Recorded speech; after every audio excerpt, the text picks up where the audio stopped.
Something shifted in me lately. I caught myself thinking, what if being rich isn't about what you have, but how you move, how you show up, how you believe in yourself, even if your bank balance is still a work in progress?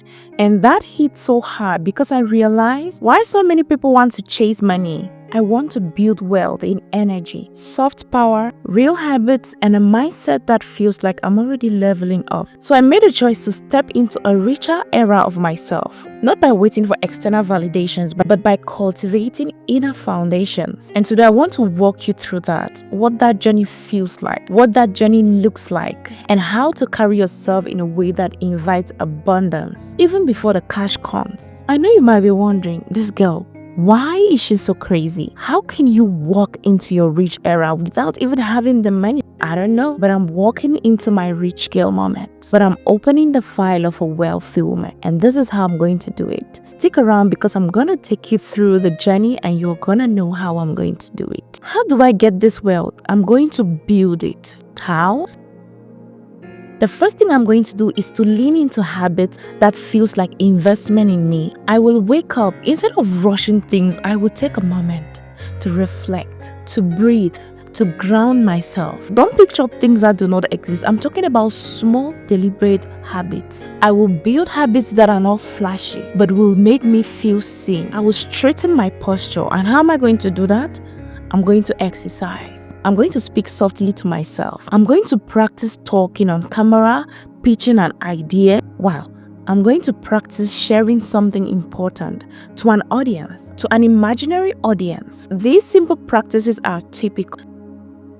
The second way I'm going to build wealth is by communicating. When you communicate well, it equates to currency, not just with other people, but with yourself. When you practice speaking confidently, even if it feels embarrassing at first, you begin to treat your own ideas like they have value. I started when no one was watching. I recorded myself talking about a dream or just how I felt on a particular Sunday. Then I listened back, and the first few times were really awkward. But with each attempt, my voice started to sound more grounded, more certain. Then I realized practicing with my voice is part of the investment I'm making for the future. This is called soft discipline. I'm going to be dressing for the future. Another piece of puzzle, girls, style is superficial. The way you dress, even in small ways, sends a message to your subconscious. When I was a child, grandma would wear oversized t-shirts on me, and I wasn't worried about that.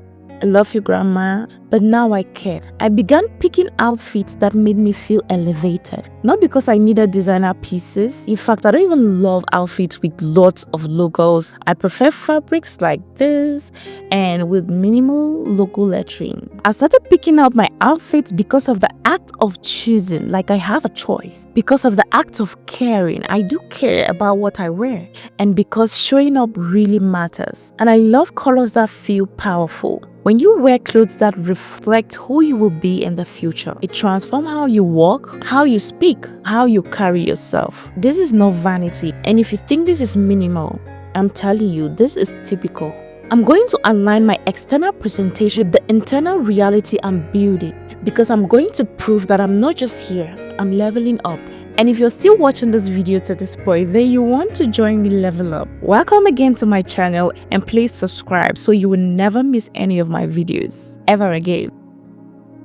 The money mindset shift. Abundance begins in your mind long before the numbers change. The way you think about spending, the way you think about saving, what do you think about risk? All of this starts as energy. So I started writing down my money thoughts. I started writing down what scares me, what I dream about, what I worry I would never have. Then I reflected and I asked myself, is this thought building me up or is holding me back? And slowly I replaced scarcity stories with possibilities. I trained my brain to believe that small financial habits matter. Tracking expenses, setting aside some little money, celebrating a tiny win. Because wealth isn't just about cash in. It's the way you treat the money and how you let your words speak louder than your balance sheet. We're going to open the file of a wealthy woman by being confident, creative. Creativity became a major piece of my journey. I shoot, I edit, I script, I publish. But being a creator doesn't mean you're going to show up flawlessly. You just have to keep showing up. It doesn't matter if you're cringy or not. You just have to show up. Some days I will record something, delete it, record it again, delete it, and I will even laugh at myself and I will try again. Some days I will just give up. I will go on and post the imperfect raw footage. Over time, I learned that creativity is my soft power. Did you hear that? Creativity is my soft power. Does that make sense? When I let myself be messy, I gave room for growth. When I lean into the discomfort of imperfect creation, I train myself to speak, to inspire, and to connect even before I'm grown. So yeah, I'm going to step into my rich girl era by being creative and confident.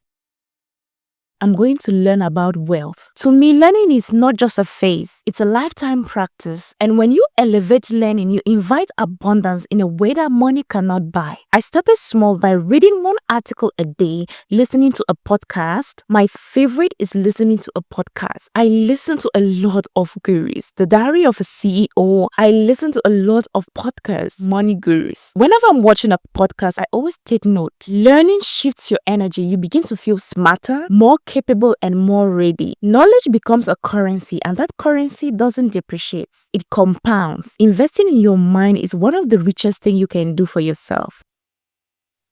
How we organize our physical space reflects how we value our time and energy. What I would normally do is I would just declutter a section in my room, one corner at a time. I might declutter a drawer today. The next day I clean up my table, and then I just arrange it in a way that makes me feel calm. Building a space that feels aligned with wherever you're going to isn't just aesthetics, it's strategic. That is part of how you build your future life, and this is a non-negotiable. Here is something I started doing. I started treating time like luxury. Time is money. I blocked out an hour a day just for deep, focused work. No distractions, no phone, no social media, just me and what I need to create, think, or plans. This moment is always sacred. That is how I protect my energy. That's how I honor my goals. And that's how I show up for my future self. Because if you don't guard your time, someone would take it away from you. Yes, someone would take it away from you. Someone will make use of your time. Guard your time. And for us who are serious, and because we are serious, we're going to guard our time jealously. The next thing is we're going to curate our circle. Your energy doesn't just come from your habits. It comes from the people around you. So I started evaluating who lifts me up, who brings me down, who is neutral in my life, who challenges me in a good way, and who isn't aligned with the energy I want to build. I started deleting people out of my life, and this is not about cutting people off unnecessarily. No, it's about being intentional. It's about making space for a relationship that fuels growth, that reflects growth, that takes you forward but gently. When you let the right people into your life, your future self shows up stronger. The next thing is we are going to be celebrating our wins. Finally, I began tracking my wins. Not just big wins, the smallest wins you can ever think of. Wins that look messy. Wins that do not even make sense to people, like, why is she celebrating this? Wins that make people wonder, what is she celebrating again? And why is she celebrating it? What is the award for? What is the achievement for? What is the win? Celebrating all the good habits I've built so far. I remember last week I ate a bowl of salad and I enjoyed it. I'm gonna be honest with you. I am always selective when it comes to salad. I love the carrots. I love maybe the proteins in it. I love certain things, but not all the veggies, right? Last week I ate salad and I enjoyed it. My taste buds are gradually hating sugar.